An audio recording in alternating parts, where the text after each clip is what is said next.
Welcome back to the Deep Dive. We're here to take on complex topics, to really cut through all the noise and pull out the wisdom you can actually use to navigate life. And today, if we're being honest, there's almost no topic that causes more anxiety or takes up more of our time, or, frankly, that says more about our character than money. That's so true. It's this universal thing, isn't it? And you're right, most of the time when we talk about finance, it's all tactical, how to budget, where to invest, which job to take. But all of those tactics, they can be pretty meaningless or maybe even harmful if they aren't built on a solid, reliable foundation, a moral one, a spiritual one. That is exactly the noise we want to cut through today. Our whole mission here is to do a deep dive into this really insightful essay called Proverbs on Money, Wisdom for Wealth and Stewardship. It was written for thoughtful adult Christians, and our goal is pretty straightforward. We want to pull out that steady, timeless clarity from the Book of Proverbs, help clarify its main points for our, very complex modern lives, and then, this is the most important part, figure out how to apply this ancient wisdom practically. And the source material gives us this profound framework right from the very beginning. It pushes us beyond just, simple budgeting tips. Its core thesis is this: money is a revealing mirror. Okay, money is a mirror. Let's unpack that. That sounds like some kind of spiritual diagnostic tool. How does it actually reveal our hearts? What is it reflecting? Well, when you look really closely at someone's financial life, how they earn their money, how they spend it, if they save it, how they give it away, it really does act like an X-ray of the soul. Money doesn't create character flaws, but boy, it amplifies the ones that are already there. It reflects what we love, what we're afraid of, and where we've ultimately placed our trust. So if I'm trying to apply that right now, say if I find myself just constantly anxious about the stock market, or I'm, checking my investment apps 10 times a day, the mirror in that case might be showing me that my trust is really just in the amount of money I have, not in God as the provider. Precisely. And that can manifest in a couple of ways. It could be anxious hoarding, where you just never ever feel like you have enough, no matter what the balance says. Or, on the other side, it could be these really risky, fast financial moves because you're trying to secure that wealth immediately. It's the difference between, say, slow, stable investing and, speculative day trading that's driven by pure emotion. If what you love is the gain itself, the mirror shows that in cut corners and ethical compromises, Proverbs helps us read that reflection honestly. Which means this book, it's not a collection of, helpful financial tips from an ancient guru. It is fundamentally about spiritual formation, just seen through the lens of our wallets. Absolutely. The wisdom here, which is rooted in the teachings God gave to King Solomon, it has one purpose, really: to train two things at the same time. It trains the heart to fear the Lord, to hold him in this humble, obedient awe, and it trains the hands to act with integrity, with diligence, with justice, in all those daily acts of earning, spending, saving, and giving. That's stewardship. And stewardship, that's such a crucial word. Because if you own something, you carry all the weight, all the liability, and you get all the glory. But if you steward it, you're just managing assets for someone else. Yeah.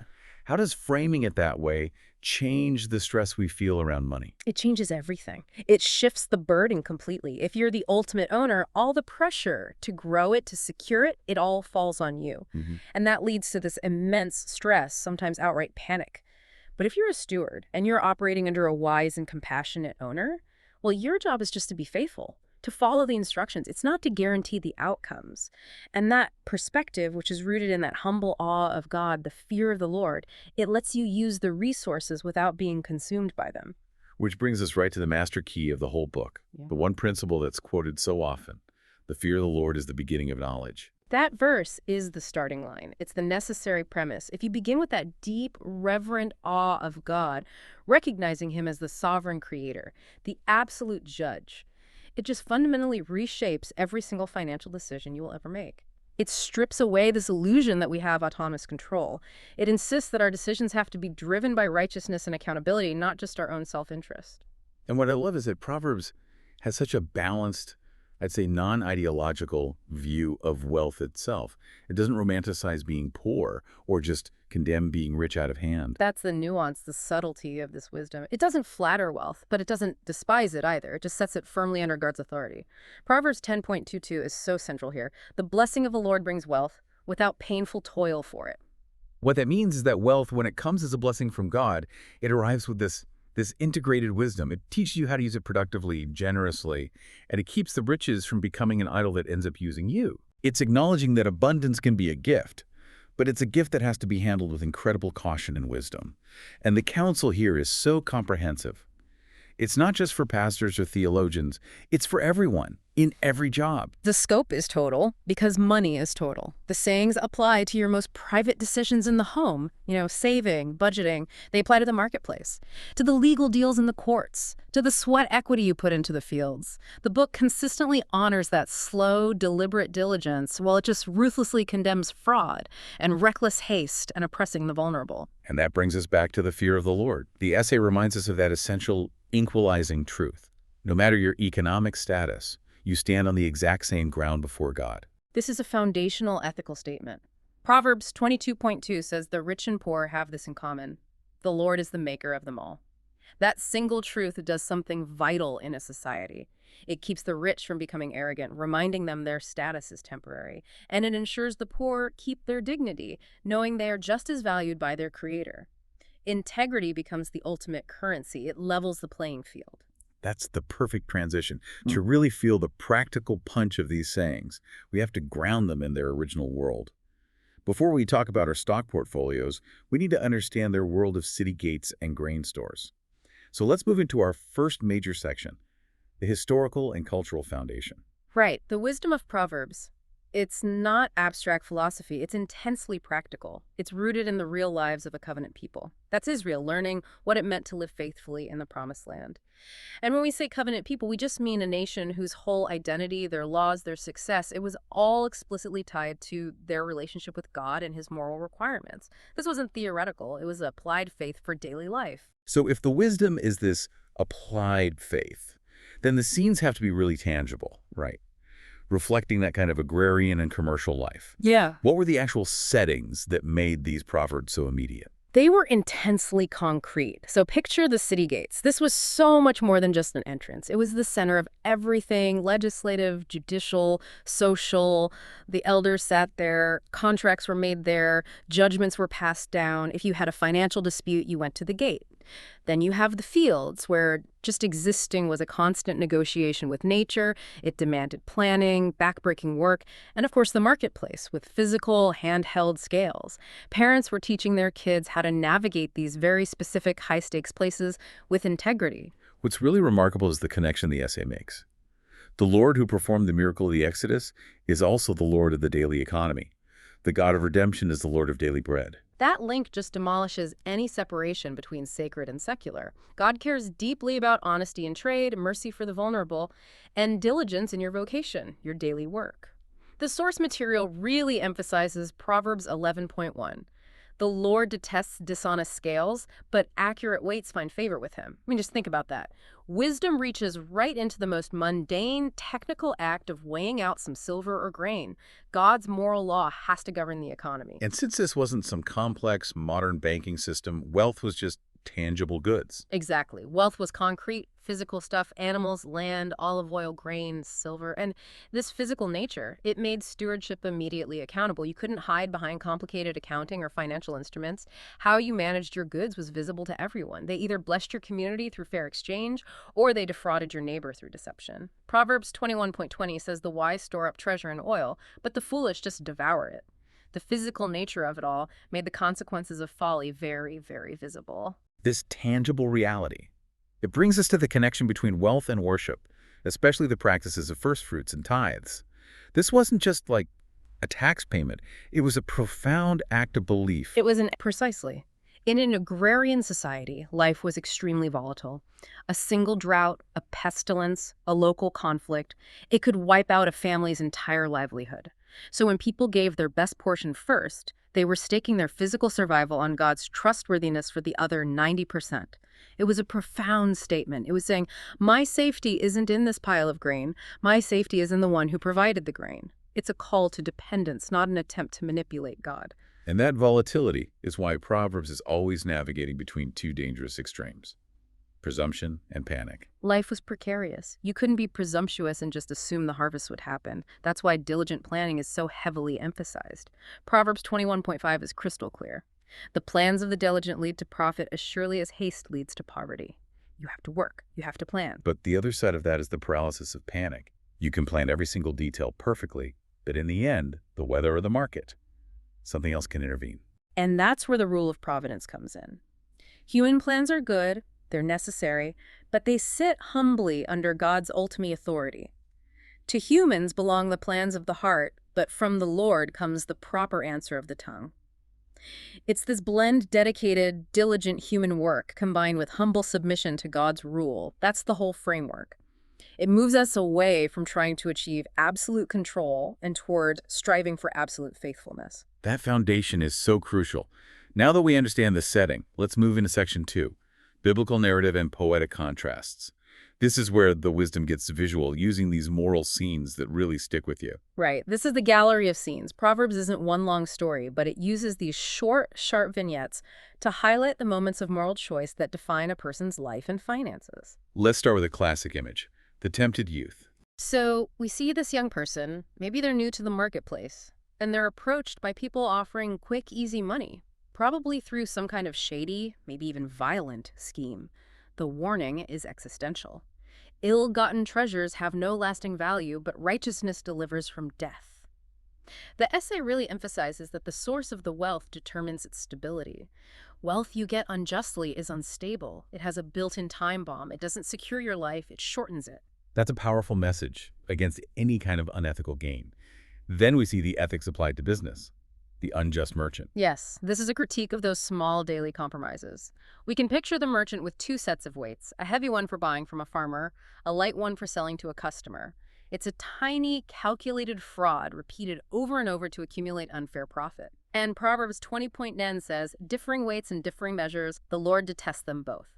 This makes it clear that systemic injustice, even on a microscopic level, is an offense against God's character of perfect fairness. For me, one of the most convicting scenes, and one that feels surprisingly modern, is the sluggard's field. Oh, yes. This is where Proverbs uses the environment to teach us about character.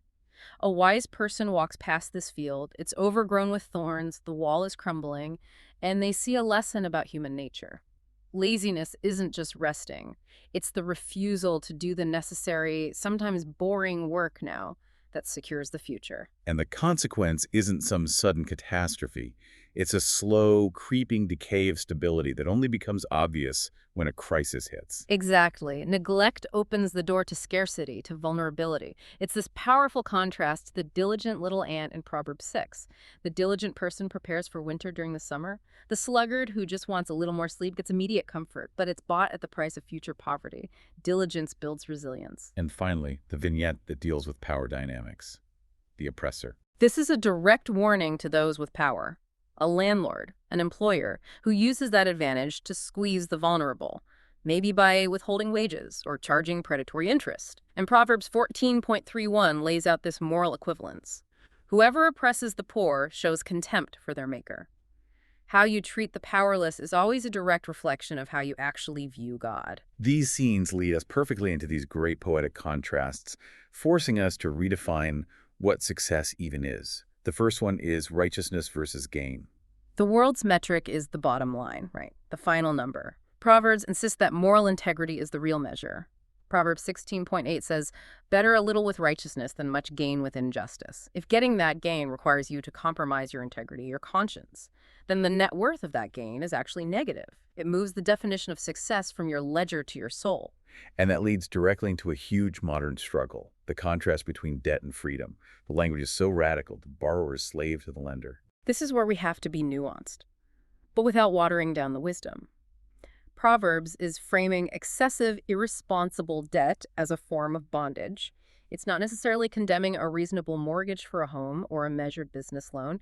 It's warning against those entanglements, crushing consumer debt, high-interest loans for luxuries that compromise your ability to make free choices in the future. But in our world, debt is often the only way people can get an education or buy a home. How do we tell the difference between the bondage Proverbs warns about and what we might call necessary, prudent leverage? That's the right question to ask. The difference is in the nature and the magnitude of the constraint it puts on you. If the debt is manageable, if it's used for an appreciating asset, and it still allows you freedom of action to change jobs, to be generous, then it's probably leverage. But if that debt is overwhelming, if it's for depreciating consumer goods, and it forces you to stay in a job you hate, or it prevents you from being generous, then it's crossed the line into bondage. Your labor is now functionally owned by your creditor. The text also contrasts the very nature of wealth itself, how it's either a crown for the wise or folly for the fool. Right, wealth is an amplifier. In the hands of someone who is already wise and disciplined, it becomes a crown. It honors them and enables good work. But in the hands of a fool, it's just squandered. It becomes a detriment, amplifying their folly and leading to quick ruin. The classic lottery winner who ends up bankrupt is a modern version of this proverb. We see that same amplifier effect in the contrast between patient growth versus haste. Our world, with its get-rich-quick culture, really struggles here. This is a timeless lesson for today. Proverbs is just uncompromising. Hasty money withers. Dishonest money dwindles away, but whoever gathers money little by little makes it grow.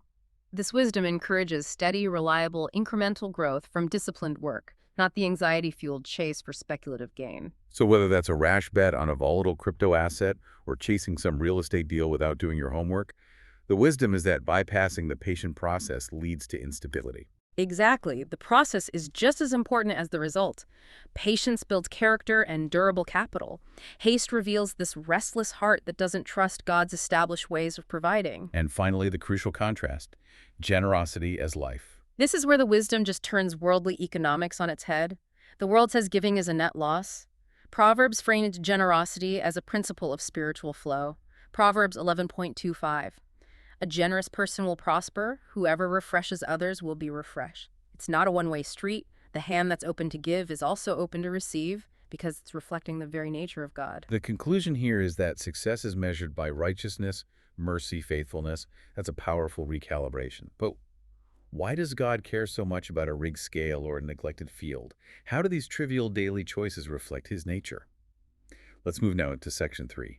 Theological significance, and really synthesize why these daily choices matter so much to God. This is the engine room of the whole book. We have to go back to that core theme, the centrality of the fear of the Lord.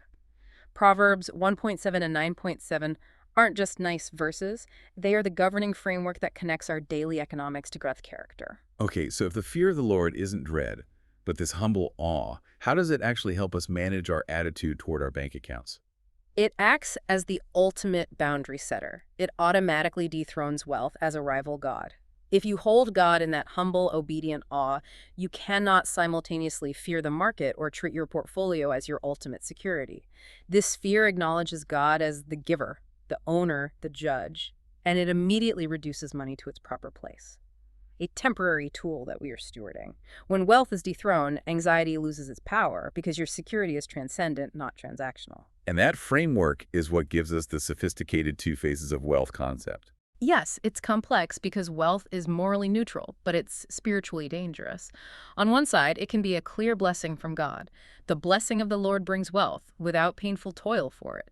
It's a good gift for good purposes. But the other face is the false security it offers. Riches do not profit in the day of wrath. Money is a great servant, but it is a terrible master. It's beneficial in your hand, it's ruinous when it settles in your heart. This connects directly to practical ethics. Economics bound to ethics. We can't separate our faith from our finances because God himself is just and compassionate. There is no sacred secular divide in Proverbs. Justice in the market is mandatory. Any business practice that involves deception, fudging numbers, lying about a product, even if it brings a short-term profit, isn't clever, it's cursed. God sees the heart. He won't be fooled by manipulated scales. And what about the mandate for compassion and reward? This might be the most radical financial claim in the entire book. Kindness to the poor is elevated from simple charity to a direct loan to the Lord. And God himself accepts the debt and guarantees repayment. That insight just transforms how we see our giving. It moves it out of the expense column and into the guaranteed, divinely backed investment column, securing an eternal reward. We also see the theological basis for the role of hard work. It's honored because it's, in a way, cooperating with how God set up the world. Exactly. God designed the world with seasons and cycles, with cause and effect, planting, harvesting, building. Hard work is virtuous because it aligns our effort with God's creative process. We are cooperating stewards. shortcuts, and laziness. They expose a restless heart that refuses to work with that established wisdom. And finally, the definitive theological statement on human worth, equality of maker. This is the bedrock of social justice in the book. Rich and poor have this in common. The Lord is the maker of them all. That single verse ensures there's no fundamental human distinction between the CEO and the person on the assembly line. It eliminates any basis for arrogance or prejudice based on wealth. We all share dignity because we share a creator. What's so encouraging is seeing how this wisdom just doesn't expire. It's in remarkable harmony with later revelation, seamlessly preparing the way for the New Testament. The unity of Scripture is so clear here. The nature of God, the nature of human temptation, they don't change. So Proverbs prepares the heart for the radical financial teachings of Jesus himself. Let's look at that connection to Jesus and treasure. Jesus explicitly warns against storing up earthly treasure, telling us to focus on treasure in heaven, while Proverbs has already laid the groundwork for that by training us in contentment and showing us how unstable riches are. If you've really absorbed the wisdom of Proverbs, Jesus' command isn't some difficult new rule, it's just the logical extension of financial reality. And that foundation is also necessary for what the Apostle Paul tells the wealthy in the early church. Right. When Paul commands the wealthy in 1 Timothy not to be arrogant or trust in riches, but to be rich in good deeds, willing to share, he's relying on this same wisdom. Proverbs has been training hands to open when the poor knock for centuries. The character required for New Testament generosity is cultivated by this Old Testament wisdom. That deep theological foundation brings us to our most essential practical part of the discussion. Section 4, Spiritual Lessons and Application. This is where we break down the 7 key takeaways and apply them to our modern lives. This is where the rubber hits the road. We shift from the general principle to concrete action. Okay, let's start with A. The way we make money matters. The market pressures us to focus only on the result, the size of the profit. But Proverbs demands integrity over the margin. That's the core conflict. How the money is acquired is spiritually and morally more important than the final amount. Proverbs warns that ill-gotten treasures have no lasting value and are a fleeting vapor and a deadly snare. Think about that phrase, a deadly snare. It promises security, but it delivers spiritual danger and future regret. So let's make that concrete. In today's gig economy, where oversight can be pretty minimal, how does the wisdom of dishonest scales apply to a freelance worker or someone in sales? It applies everywhere a choice about truth is made. For a freelancer, it means accurately tracking your hours, not padding an invoice, being honest about the quality of the work. For a salesperson, it means refusing to exaggerate claims or hide known flaws just to close a deal. It impacts our taxes, our expense reports. If we can only make a profit by bending the truth, we have to walk away. And Proverbs takes it even deeper than just the action. It talks about motive weighing. Yes. Proverbs 16.2 says, "We might think all our ways are pure, but God weighs our motives. He cares why you did something. Was your diligence driven by greed or by a faithful desire to provide for your family and serve your neighbor? He cares about the why just as much as the what." That kind of internal scrutiny leads right to the need for B, patient diligence versus restless haste. Yeah. This is a call to trust God's timing through steady work. And the temptation to haste is just magnified today by our instant gratification culture. But wisdom involves making solid plans, working faithfully, and trusting God for the outcome. Proverbs 21.5 is basically a guaranteed formula. Diligence leads to profit, haste leads to poverty. Why is that distinction so absolute? Because diligence builds structural integrity in a business, in a skill, in a relationship. Haste, on the other hand, is usually driven by anxiety or greed, and it always bypasses necessary steps. It tries to leapfrog the process. Proverbs 13.1 reinforces this. Whoever gathers money little by little makes it grow. True, sustainable growth is incremental. And the timeless example is the ant. The ant is the perfect picture of integrity in process. It doesn't need a supervisor. It just does the work in season, quietly, repeatedly. Copying the ant is about cultivating habits of consistent saving and focused labor, which ultimately builds sturdy houses and, more importantly, a free heart. Next, we move to C, the posture of generosity, which, as you said, is the most counterintuitive financial principle of all. The world sees giving as a deduction. Proverbs sees it as a practice that gains, as a form of worship that breaks the power of greed. Proverbs 11.24 gives us both a warning and a promise. One person gives freely, yet gains even more. Another withholds unduly, but comes to poverty. The danger is in withholding, unduly clutching our resources when we are clearly able to help. Let's go deeper on that concept of lending to the Lord. When we show practical kindness or justice to the poor, Proverbs 19.1c says we are extending a loan to the Lord himself. This is a profound statement of God's identification with the vulnerable. It transforms our giving. It's not an expense. It's a divinely backed investment with a guaranteed eternal return. It becomes an act of faith. But this section also has a really powerful, sobering warning, tying our mercy directly to our spiritual life. This is critical. Proverbs 21.13 is a harsh, reciprocal warning. Whoever shuts their ears to the cry of the poor will also cry out and not be answered. This connects the effectiveness of our prayers directly to our demonstrated mercy. If we're unwilling to open our ears and our hands to the clear needs around us, we shouldn't be surprised if we feel unheard when we cry out in our own need. That sets the stage perfectly for decontentment rooted in God's care. In a culture defined by comparison, fueled by social media, how does contentment become a radical act? Contentment is the spiritual armor against the defining anxiety of our age, envy. We see these curated images of wealth constantly, and they convince us that our daily bread isn't enough. The ultimate defense against this is in the perfect prayer from Proverbs 30, asking for neither poverty nor riches, but only our daily bread. Why is asking for moderation just daily bread theologically safer than praying for riches? It's a prayer for character protection, for stability. Too much brings the temptation of pride, where we might say, "Who is the Lord?" and forget our dependence. Too little brings the temptation of dishonesty, of stealing out of desperation. The prayer seeks that sweet spot where we are dependent enough to trust God, but provided for enough to maintain our integrity. So the goal isn't material comfort, it's peace over plenty. Absolutely. Better a little with the fear of the Lord than great wealth with turmoil.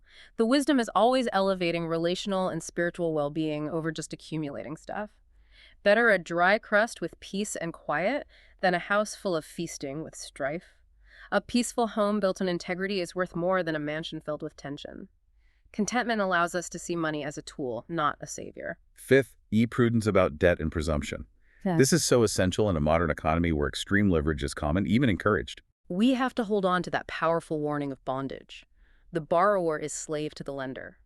This warns households and businesses against entanglements, especially high-interest consumer debt or borrowing for things that just depreciate. That kind of debt steals your freedom and compromises your choices. Financial self-control is a spiritual defense of your freedom. And the warning also extends to trusting wealth itself, pointing out the instability of riches. This is a beautiful image and so relevant today. Proverbs 23 says, "Cast but a glance at riches and they are gone, for they will surely sprout wings and fly away like an eagle." Wisdom warns us not to wear ourselves out to get rich, because wealth is fundamentally unstable. It's always moving. The wise person knows the only steady anchor in a volatile world is God himself. Let's talk about integrity and reputation above gains. This is about prioritizing your good name over any possible windfall. Proverbs 22.1 establishes the non-negotiable hierarchy. A good name is more desirable than great riches. A reputation for integrity is the most valuable, non-depreciating asset you have. You can lose your money and rebuild. If you lose your name, everything collapses. And that demands a specific reordering of trade-offs in daily life. Yes, it means consciously choosing to take a financial loss, losing a deal rather than bending the truth. It means paying an unexpected cost rather than cutting a corner on quality or safety. The short-term pain of honesty is always better than the long-term risk of deceit. Proverbs links integrity directly to security. Whoever walks in integrity walks securely. The peace of a clear conscience is the ultimate security. And finally, we look at household and community impact. Stewardship is never just personal, it's relational and generational. The wisdom of Proverbs speaks to the need for wise, long-term stewardship in the home. The wise store up choice food and oil. They don't consume everything in one rush. This is practical household budgeting, building an emergency fund, saving for lean times. It requires forethought and self-control. And this leads to intergenerational influence. Oh, absolutely. Parents are modeling financial character long before they ever talk about budgets.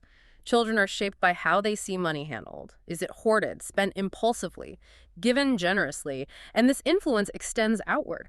When people in a community obey these proverbs, it leads to neighborhood stability, dignity for the poor, and an open honor for the Lord. It shows God's economic wisdom leads to human flourishing. That brings our deep dive to a close. What a comprehensive picture of financial wisdom that goes so far beyond mere budgeting. It does. I think the synthesis of the deep dive is that Proverbs refuses to let us treat money as either everything or nothing. It's deeply meaningful because God says it is, but it's utterly limited because only God deserves our ultimate trust. The enduring contrast is the ultimate lesson here. Wealth can crown a life of wisdom, sure, but it is powerless to cleanse a guilty heart or secure an anxious soul. Greed corrodes, contentment steadies. The final encouragement from the essay, drawing from Proverbs 11.28, just summarizes this perfectly. Those who trust in their riches will fall, but the righteous will thrive like a green leaf. The focus isn't on what you have, but on who or what you trust. Therefore, the call to action is really a return to these fundamentals. Fear the Lord above all else, work diligently, plan humbly, do honestly, give freely, avoid the bondage of debt, and rest content in the God who provides. We're called to honor him with our wealth, knowing every good gift comes from his hand, meant for his glory and the good of our neighbors. And we can end by returning to that passage that so beautifully summarizes the joy found in this kind of open-handed obedience. This is the encouragement that should stay with us. The closing scripture and blessing. The essay focused so heavily on Proverbs 11.24-25. Let me just read that summary again. One person gives freely, yet gains even more. Another withholds unduly, but comes to poverty. A generous person will prosper. Whoever refreshes others will be refreshed. And that passage, it just highlights this incredible encouragement that true prosperity, both financial and spiritual, it doesn't come from desperately clutching and hoarding. It comes through open, worshipful giving.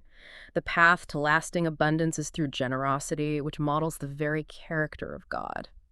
May you be empowered by this wisdom to live faithfully in your earning, your spending, and your giving, finding the peace that comes from placing your trust not in your ledger, but in your Maker.